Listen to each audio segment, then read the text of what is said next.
My husband's family hated me until the day his father passed away. Suddenly they're treating me like royalty. I thought it was grief changing them until I found the will. I'm not mentioned once, but there is a massive payout for my husband. Only if I stay legally incapacitated for the rest of my life. The perfume was the first thing that felt wrong. It was white ginger, the expensive, suffocating scent my mother-in-law Eleanor had worn for 40 years. The same scent that used to signal my cue to leave the room. But at Arthur's funeral, as the damp earth of the cemetery clung to our shoes, that scent didn't pull away. Instead it wrapped around me. Eleanor's silk-clad arms draped over my shoulders, her face buried in my neck, sobbing as if I were her own flesh and blood. For 25 years, this woman had looked through me as if I were a pane of glass or worse, a smudge on her polished mahogany floor. Now she was clinging to me, her tears dampening my black coat, whispering that I was the rock of this family. I stood frozen, my hands hovering awkwardly in the air. I remembered the Thanksgiving of 2012, when I had spent 6 hours preparing a traditional honey-glazed ham, only for Arthur to push his plate away after one bite, declaring the meat common before taking the entire family out to a private club, leaving me alone with the dishes and a silent house. I remembered the way Sarah, my sister-in-law, would tilt her head and ask if my dress was vintage, with a smirk that clearly meant shabby. The coldness wasn't just a habit, it was their heritage. Yet here they were, surrounding me like a protective phalanx. David, my husband, squeezed my hand so hard his knuckles were white. "We're going to take care of you, Martha," he murmured. "Dad's gone, but we aren't going anywhere." It felt less like a promise and more like a sentence. The transition to the family estate happened before the funeral flowers had even begun to wilt. David told me it was temporary, a way to support Eleanor in her grief. But the speed of the move was dizzying. Our modest suburban home was packed into boxes by professional movers I hadn't hired. And suddenly, I was being ushered into the east wing of the ancestral manor. The room was grand, draped in heavy velvet and smelling of beeswax. On the vanity sat a collection of silk scarves, a pearl necklace and a handwritten note from Sarah, "For our dearest Martha to brighten these dark days." I sat on the edge of the plush bed, feeling the weight of the silence. In the past, I wasn't even allowed to use the good guest towels. Now, Sarah was knocking on my door every morning at 7 a.m. with a silver tray. "I made your favorite, Martha," she'd say, placing a cup of steaming Earl Grey and a lace napkin beside me. One morning, as she adjusted my pillows, I noticed her eyes scanning the room, landing on my purse, then back to my face with a practiced, sugary smile. "You look tired, dear. The grief is taking such a toll on your mind. You just stay right here, don't worry about a thing." It was the kind of pampering that felt like being swaddled in bandages. I tried to mention that I wanted to go into town to check on our old neighbor's cat, but Sarah's hand stayed firm on my shoulder. "Oh, Martha, you forgot? Mrs. Higgins moved away months ago.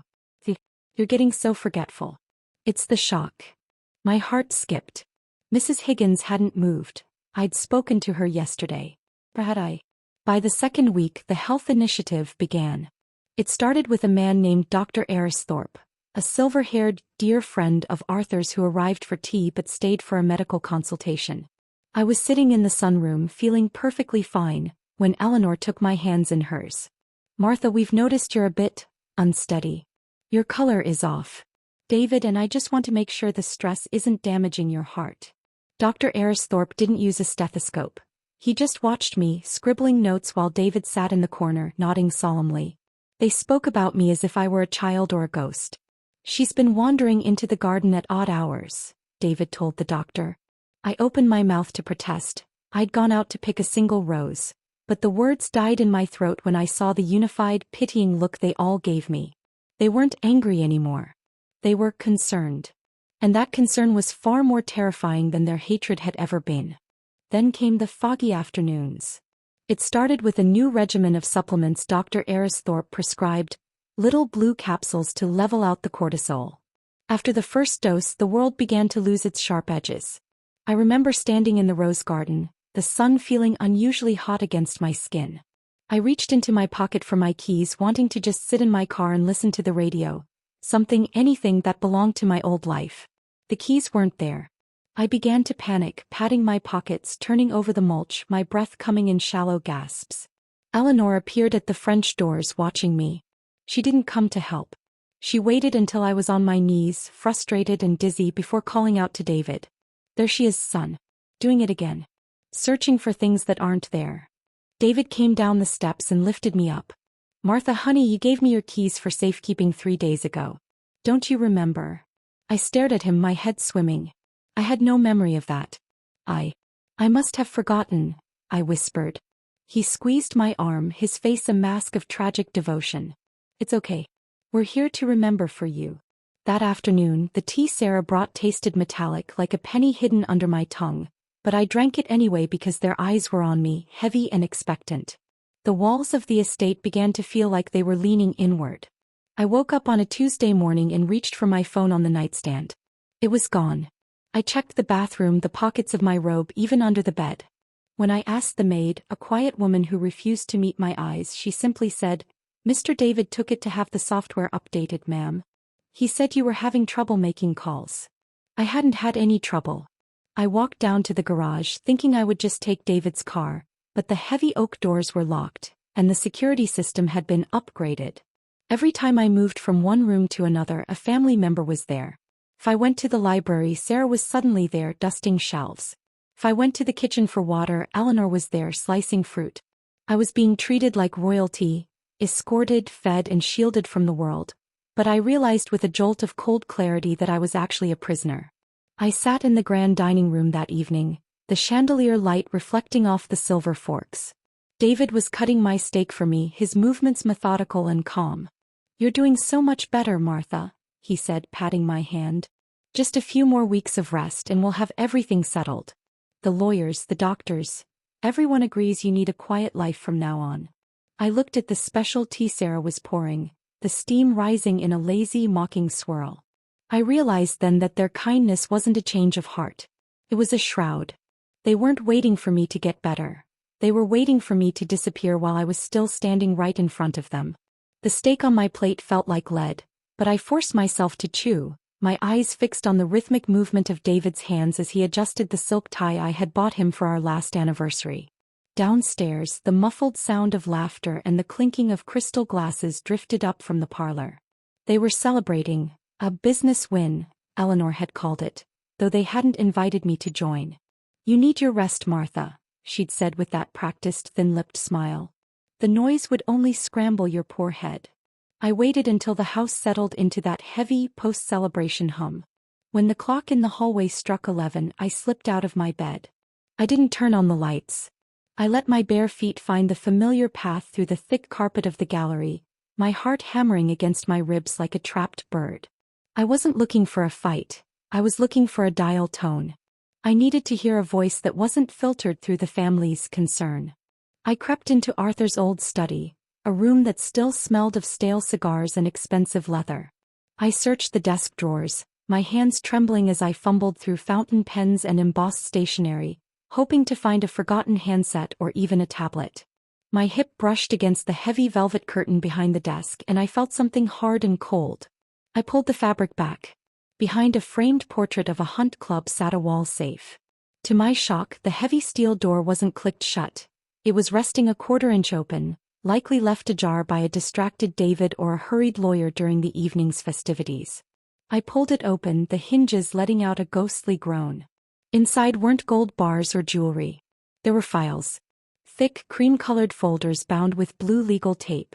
I pulled out the top one, my breath hitching as I saw the words, "Last Will and Testament of Arthur J. Sterling." I sat on the floor, the moonlight through the window casting long, skeletal shadows across the pages. I flipped through the bequests. Properties in France, shares in the shipping empire, trust funds for Sarah's children. I looked for my name. I scanned every page expecting a token gesture, perhaps a small stipend for my years of service to the family. Nothing. I wasn't mentioned once. Not as a wife's companion, not as a daughter-in-law. Then I reached the final codicil and the air seemed to leave the room. There it was, laid out in cold typewriter ink precision. A $50 million payout to David held in a secondary trust. But the release of the funds was tethered to a specific condition. The money would remain frozen as long as I, Martha Sterling, was fit of mind and body. The moment I was legally declared incapacitated or placed under permanent guardianship due to cognitive decline, the entire sum would be transferred to David's personal account. I read it again, my eyes burning. I wasn't a beneficiary. I was a lock. And the only way for them to turn the key was to break my mind. The room felt like it was spinning. I began digging deeper into the safe, pulling out a stack of personal correspondence clipped to the will. These weren't recent. Some were dated 3 years ago. I found a letter from a man named Julian Vane, the family's longtime attorney. Arthur, it read, the contingency is airtight. If the girl remains healthy, David gets nothing but the pittance of the yearly dividend. But if she becomes a ward of the state or his personal ward, the capital unlocks. We must ensure the documentation of her condition begins early. A history of confusion will make the court's decision a mere formality. I let the letter drop. All those years of being ignored, the subtle barbs at dinner, the way they looked past me, it wasn't just because they thought I was beneath them. It was because I was a financial obstacle. They had hated me because I was healthy. And now they were suffocating me with kindness, because my destruction was the most profitable venture they had ever undertaken. The silk scarves Sarah gave me, the specialized tea, the doctor's visits, they weren't gifts. They were evidence. Every forgotten set of keys and every confused afternoon was being logged into a file that would eventually be used to bury me alive in a luxury sanitarium. My hands shook so violently I nearly tore the next page I pulled out. It was a single sheet of paper, a formal acknowledgement of the will's terms. I recognized the date immediately. It was 4 days after Arthur's funeral. My eyes dropped to the signature at the bottom. The ink was dark, the loops of the letters familiar and confident. David Sterling. My husband. My partner of 4 decades. The man who had held me while I cried over my father's death, who had promised me we would grow old together on a porch somewhere quiet. He had sat across from me at breakfast every morning for the last 2 weeks, watching me drink that metallic-tasting tea, knowing exactly what it was doing to my brain. He had traded the woman who loved him for a seat at the head of a table that had never truly welcomed him. I felt a wave of nausea so strong I had to lean my head against the cold wood of the desk. I thought of our wedding day, the small chapel, the way he'd looked at me as if I were the only person in the world. Was it all a lie? Or had the weight of his father's shadow finally crushed whatever soul he had left? I looked at his signature again, the D sharp and predatory. He hadn't just signed a paper. He had signed away my life. He was waiting for me to stop being a person so he could finally become a millionaire. A floorboard creaked in the hallway. My blood turned to ice. The laughter downstairs had stopped. I heard the heavy rhythmic thud of footsteps, David's footsteps, climbing the stairs. They were slow, deliberate. He was coming to check on his fragile wife. I scrambled to my feet, my mind racing faster than it ever had under the influence of those blue capsules. I had seconds. I shoved the letters back into the folder, sliding it into the safe exactly where I had found it. I nudged the heavy door back to its slightly ajar position, my fingers trembling as I smoothed the velvet curtain back into place. I sprinted to the door of the study, pressing my ear against the wood. The footsteps were at the end of the gallery now. I couldn't make it back to my room without being seen. I looked around the dark office, my eyes landing on a high-backed leather chair in the corner. I sat in it, tucked my legs under me and let my head fall to the side, forcing my muscles to go limp. I took a deep breath, trying to slow my racing heart, and let my eyes go glassy and unfocused. The door creaked open. A sliver of light from the hallway spilled across the carpet. I didn't move. I heard him walk into the room, his shadow stretching long and dark toward me. "Martha," he whispered. His voice sounded so sweet, so full of that famed poisonous honey. I didn't answer. I let a small vacant hum escape my throat. He walked closer until he was standing right over me.